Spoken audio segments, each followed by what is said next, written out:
In this video, I'm going to show you how to increase the font size on reports in GnuCash.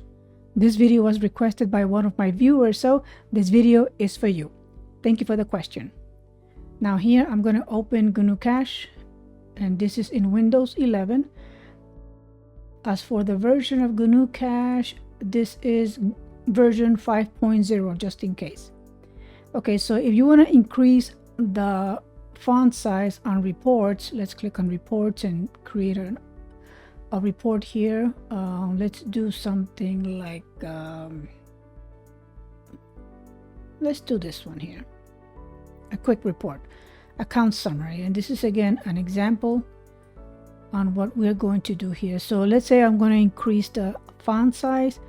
All I have to do is go in edit, preferences, and down here on the reports, you're going to increase the default zoom level. Right now is at 1, but as soon as you start increasing it, the font size or the whole screen starts to increase, and it's only applicable to reports only. If you go back to the register, everything is at its normal size. So if I go back to the account summary, it went up to 1.7 increase. So if I want to bring it down, all you have to do is just bring it down to 1, and it's going to go back to its normal size.